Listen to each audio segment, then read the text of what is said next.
Welcome back to the Prince of Persia reboot. Look how beautiful the butterflies are. Debatable. Anyway, time to proceed to the next area and meet the other general. Well, the next general that we'll find. Again, it's one of those cases. Oh, It's okay. No need to fear death in never this mind. game. I thought it was for a moment. I thought it was the cutscene. Don't you see, Perry? This game is very cinematic. there you go. See, carrying her on the thing, like kind of like what Kratos does with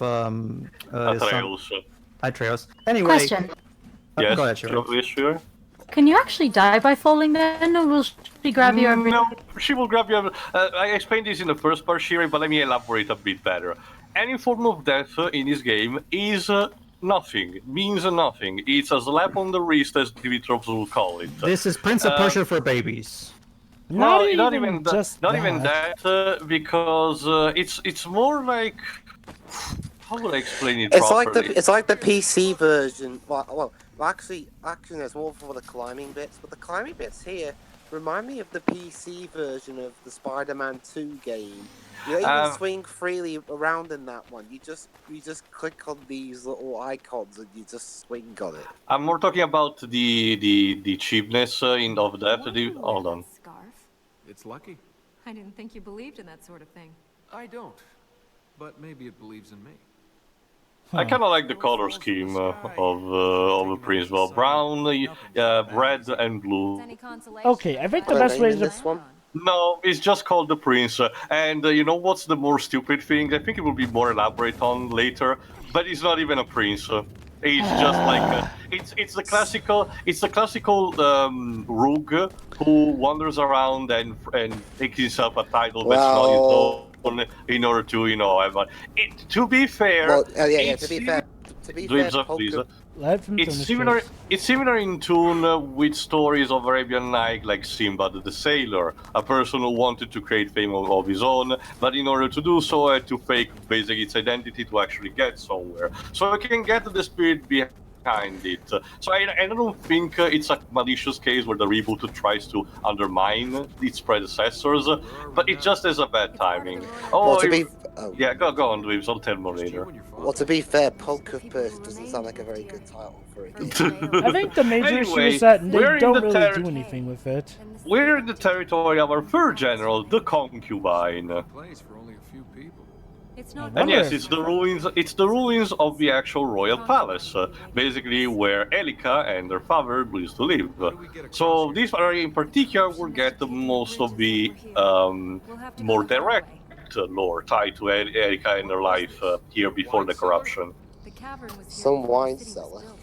Yeah. After the palace was complete, they sometimes used this space for royal performances. Yeah, so you can listen to a musical performance and get drunk. Well, the cave must have had pretty good so. acoustics. Yeah, speaking of wine cellars, that was where Maya got held in the final case of the second game. Of Ace Attorney, yeah. Considering how old enough she was, I'm surprised she didn't drink the wine to keep herself. Well, she was raised in a considering both her attitude and her upbringing, she probably wasn't raised to drink alcohol at that point. Not only that, but those alcohol bottles are probably sealed tight anyway, to the point where you need a bottle opener. But anyway, let me sum up quickly for Shiri. Basically, every action that will kill you in this game doesn't, which makes me wonder if at some point that was actually implemented properly in the game and they just, corrected it mid-spot. But basically, at that point, Elika will swoop in and rescue the prince for death. What happens after depends. If you're in a combat situation, the enemy regains a slight bit of health, very minor, so it's very effective, against any fights against an enemy. Look at that, even if you step in the deadly goo, she'll save you. Like, why even bother putting it there?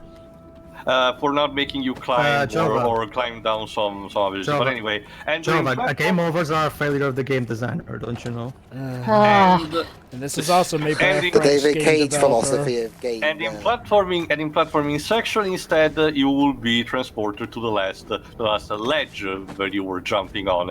This instead, oops. There you go. The Concubine is the mistress of illusions. Fertile ground is clear. Princess? Too easy. Yeah, guess what? You will have a situation where Elika is blocked and cannot help you in combat, but she can still save you. Don't ask how. She's So what's surrendering the to the point of darkness. restriction then? Hello? It's a floating mass of Pedro, fan I'm service. not sure you wanna be seduced by her because one, she's very demonic, and second, well, you will see more when we'll get close to her.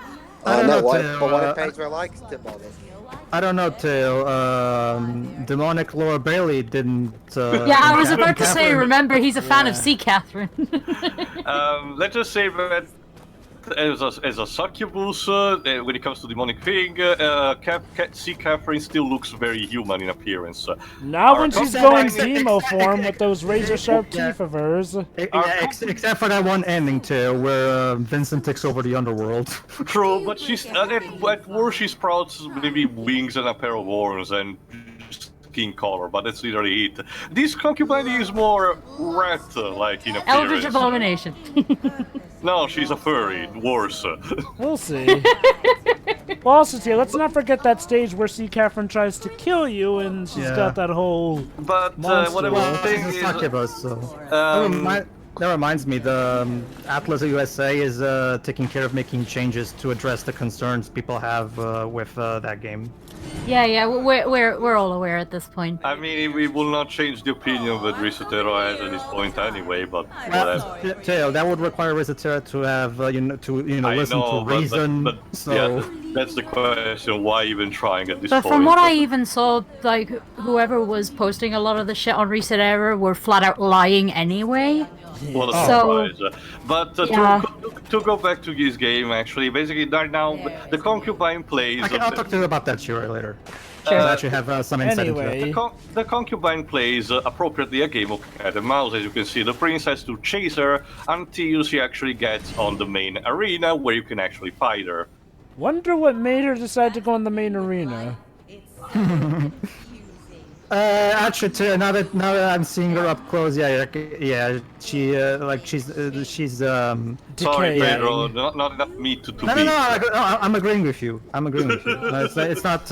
Now that I mean, when she was still alive, basically her story, as we will learn more in detail later, obviously we're going right to tail and everything, is that she seeked true beauty and she made results. okay.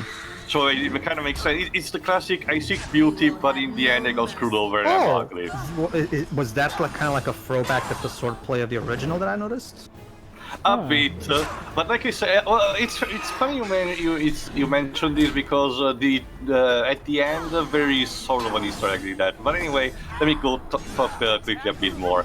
The concubine cannot be pushed down upon an arena. If you push her like that, she just teleports behind you because she's that kind of boring villain. Sword Nothing combats personal, kids. Sword combats are some of the most aggravating in the entire game because she constantly teleports and she passes, she dodges your attacks, so 90% of your combos will have to rely on Elika, basically, or grabbing her. Or just Again, rushing it's at her, guns a-blazing, dive, lather, rinse, repeat. Again, props to the combat for feeling more acrobatic like that.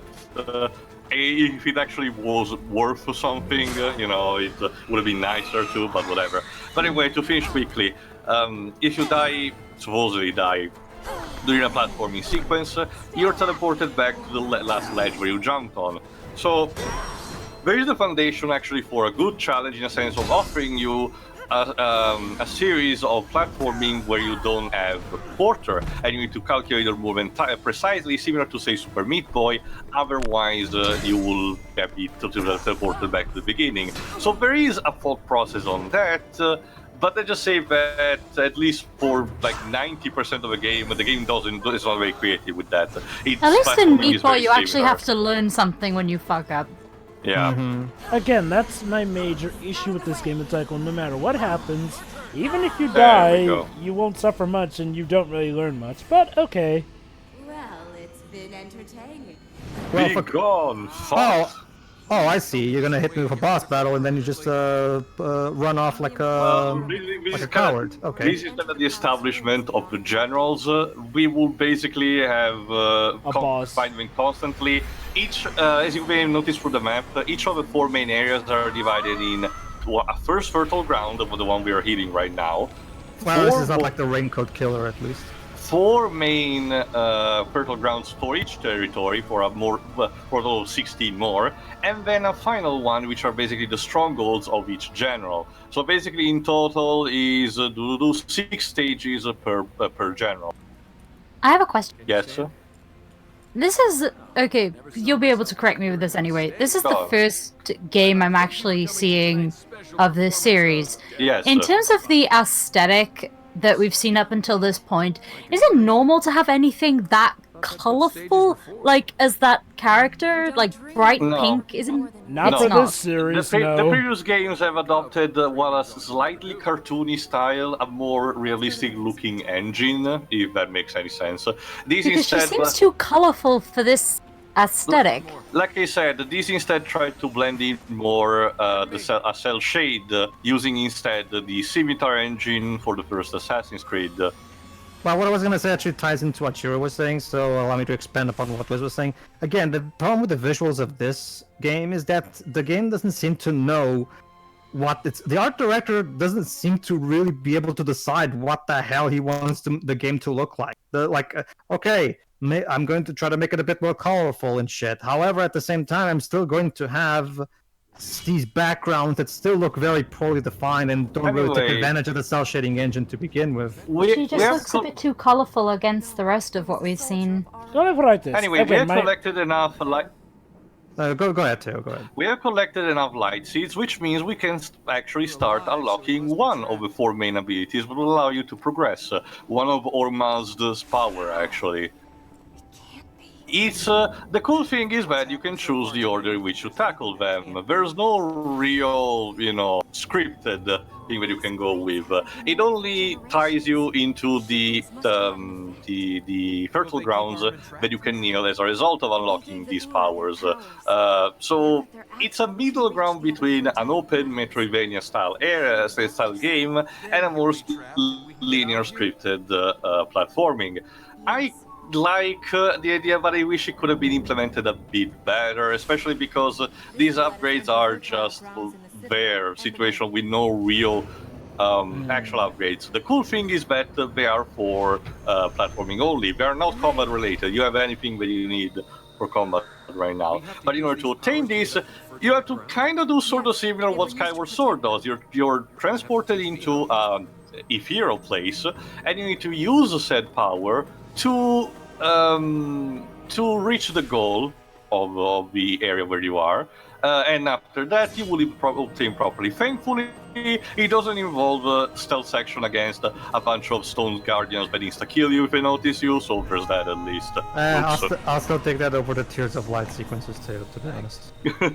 Not saying. Anyway, the stealth in Skyward Sword is actually pretty good. I mean, it's at the very least more entertaining and fun to do instead of the boring ass fetch quests of the trees of the. This is, I think it's called the step of Ormaz. Basically, it allows you to jump from one red platform to the other. It works only for red platforms, obviously, like that. Well, it's kind of like doing paths from Sonic Adventure 1. Yeah. Yeah, or Unleashed or 06. Although in this case it doesn't give you like a ring doorbell sound effect. Well, yeah, true. The jumping paths and Sonic, but those were quick time event stuff. I like the weird doorbell sound. After obtaining each ability, the king will come back to confront you, and let's just say his exposure into Ahriman's bathhouse hasn't changed him for the better.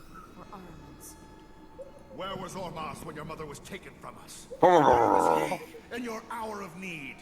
Elika, I am your father. Look at me when I'm monologuing to you, girl. Say, the next time you want to win your daughter back, you could try just giving her a pony. The apocalypse. Classic Noah. Yep, that's a Noah Nor character, alright. I mean, that's better than being an authoritarian, because parenting like that doesn't actually work out for the most part. Yeah, speaking of... I'm surprised he actually didn't try to strike him down after that. We will get to fight him again, don't worry, Jova. Yes, speaking of Noah North, there's actually quite a few videos floating around of him being in various TV shows I watched one where he was in an NCIS episode where he played a cop who arrested the villain of one of the episodes. It's no. Anyway, Anyway, go on, Pedro, while I reach the next area. Go on.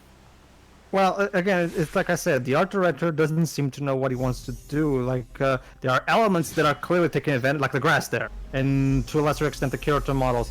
They seem to want to take advantage of the cel-shaded aesthetic, but at the same time, you still have backgrounds like these, actually, very good, that don't really look like they're taking advantage of the cel-shaded aesthetic. Like, the game feels like a weird mishmash of style, and as a result, when it pops up, either colorful or not, it just sticks out because the game doesn't seem to have picked a consistent art direction, and as a result, things just seem off. But go ahead, Joe. Yeah, I think, again, here's the major issue I noticed. Notice how the characters are animated in a style where they look cartoonish enough to have black outlines around them. But Yeah, they're kind of like Telltale. but the land outside does not. That's where I see the major schism here and there. It's sort of like how with the Final Fantasy IX re-release, the character models were updated, but the backgrounds weren't. It's so noticeable. Granted, whereas that was about of two different... Let me finish. Whereas that was about of two different eras, you know, just clashing with each other, this is more noticeable in the sense where it feels like two different animation styles. And, you know, sometimes having different animation styles can work thematically for a game. This is not one of those cases where, again, these characters are supposed to be of this world here and there. And it doesn't really look good in the sense that it helps theme things out differently. It just looks awkward.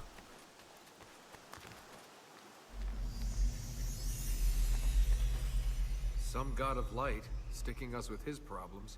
1,000 years ago, after the war here, Ormaz imprisoned Ahriman. He left the Ura to guard the prison. And? And he left. No one knows to where. Since then, the Ura lost the powers he gave them, and the prison is weakened.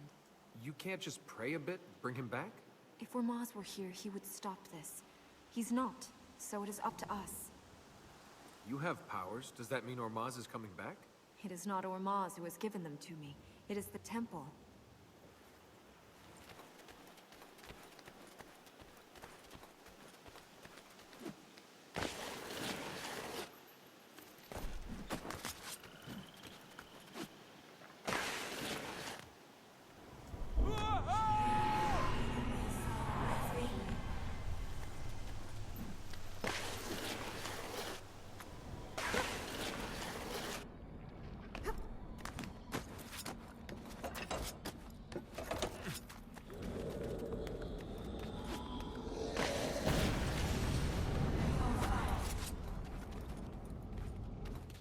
This devastation is more than the work of corruption.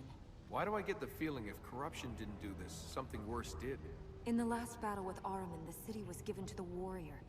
I think this could be his work. Anyway, we are in the territory of the last of the four generals, but we're about to meet the warrior. I know, originality. As Elika is explaining, the warrior was also the king of this particular city, and when Ahriman came, the warrior decided to take the burden for himself in order to spare the city. As you can see, it didn't really work, and now unfortunately it's one of his generals. And you thought Dark Souls was tragic.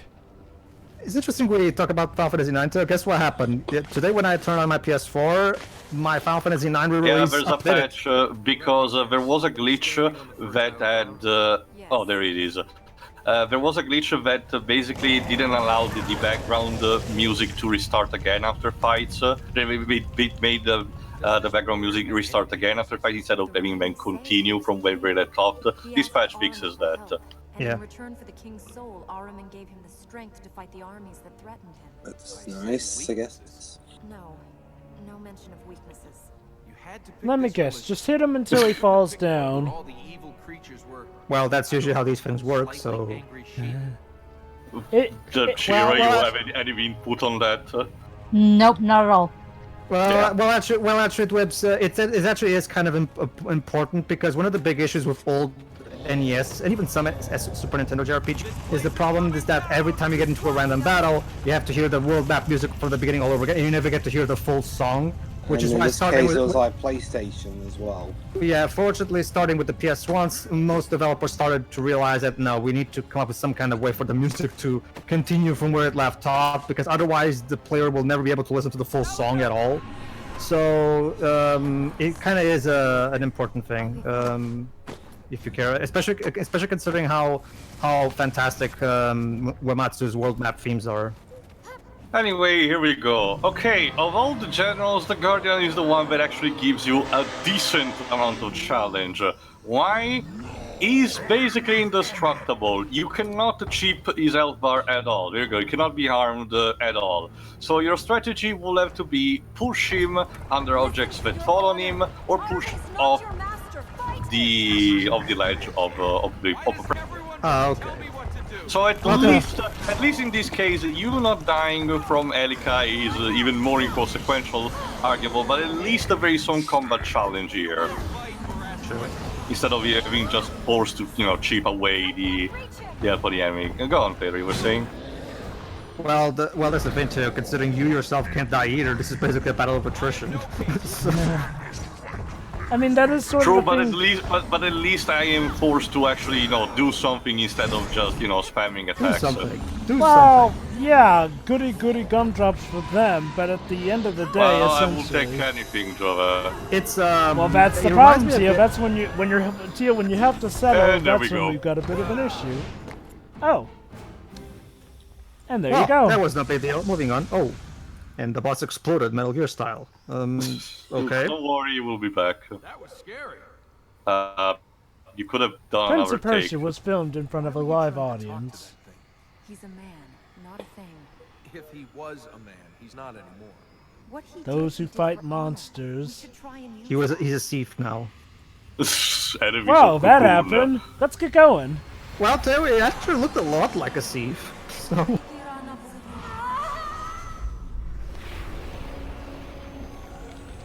There we go. Actually, Teo, it's not the thief that are enemies of Cocoon. It's the pulseless sea that are enemies of Cocoon. Get it right. I mean, considering how very little the Seas actually managed to accomplish their mission and co-crystallize, it's kind of the same. True. Oh yeah, there's also this thing, sort of bait and switch, where they constantly tell you that the more she uses or mass power, the more Elika grows weak as a result. And this will be supposedly tied into the fact that she keeps rescuing you. But no, she never runs out of her powers or something. The game is just, giving you a red herring. So basically, oh, okay. So basically, they're trying to make you fear for her, but they never actually go full forward with that. They're just making a red herrings to make sure you stay invested in her. Right? More like for gameplay purposes, Joe. Sorry, Pedro, saying so. Try not to fuck up too many times, or it will be bad for you. Okay. Basically, an excuse to have the power not be as broken as it could be in the gameplay. Also, for some reason, the prompt to wield the turtle gun was still there. So it's kind of like Why am I keep finding glitches in Prince of Persia games? It's like Sonic Ubisoft. 06. It keeps on giving. Actually, this particular glitch is more similar to the ones that Jova and Teo found in each of their respective David Cage games, where Jova found the A hidden option of sorts. an expert that shouldn't have been there, whereas Teo somehow picked the investigation prompt twice and ended up in the void as a result of it. Yeah. So Oh, that was great, though. Thank you, Shiroi. True. That was just a. That was fun. Whatever. Moving on. See you. See you for the next part, where we start ya. to actually proper heal the main, the turtle grounds. See ya. See ya. Ta-ta. Sure.